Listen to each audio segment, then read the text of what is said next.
I have been asked 101 times plus, why do you think Donald Trump won? And I have an immediate answer: because he was the only one that was blessing Israel.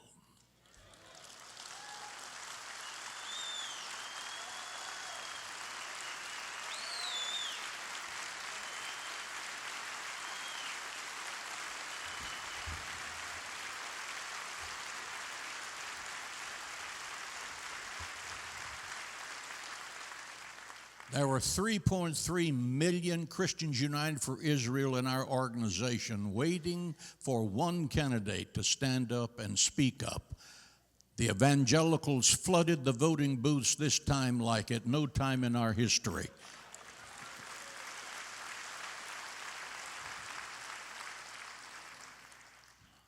We have 3 minutes of snippets from Mr. Trump's one speech.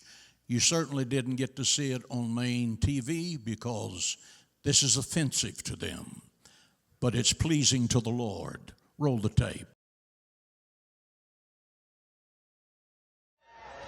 I speak to you today as a lifelong supporter and true friend of Israel. I'm a newcomer to politics, but not to backing the Jewish state.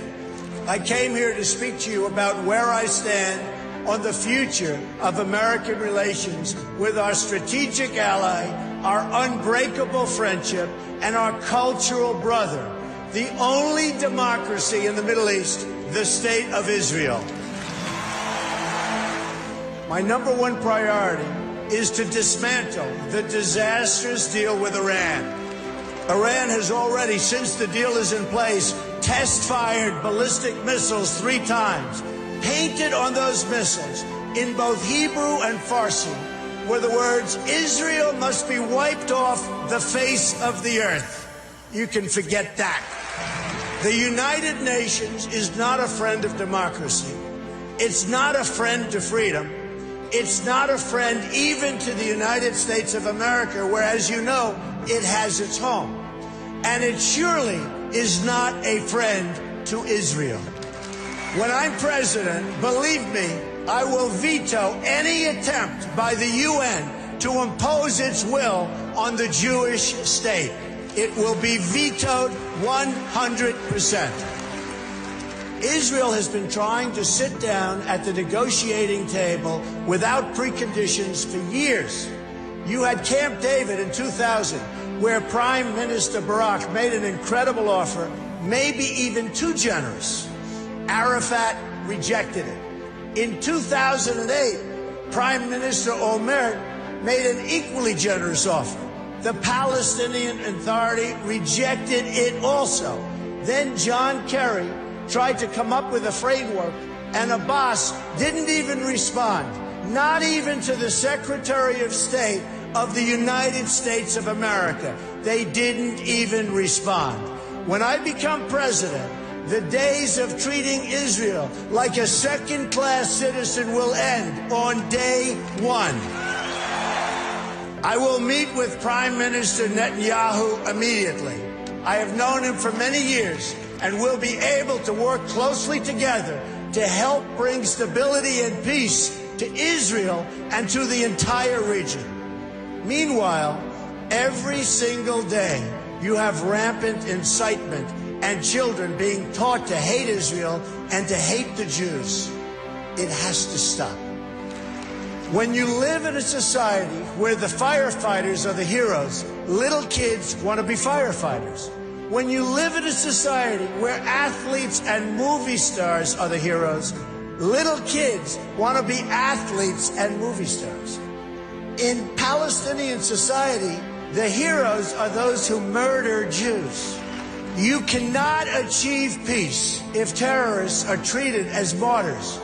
Glorifying terrorists is a tremendous barrier to peace. There is no moral equivalency. Israel does not name public squares after terrorists. Israel does not pay its children to stab random Palestinians. You see, what President Obama gets wrong about deal-making is that he constantly applies pressure to our friends and rewards our enemies. But when the United States stands with Israel, the chances of peace really rise, and rises exponentially. That's what will happen when Donald Trump is president of the United States. We will move the American embassy to the eternal capital of the Jewish people, Jerusalem. And we will send a clear signal that there is no daylight between America and our most reliable ally, the State of Israel. The Palestinians must come to the table knowing that the bond between the United States and Israel is absolutely, totally unbreakable. They must come to the table willing and able to stop the terror being committed on a daily basis against Israel. They must do that. And they must come to the table willing to accept that Israel is a Jewish state and it will forever exist as a Jewish state.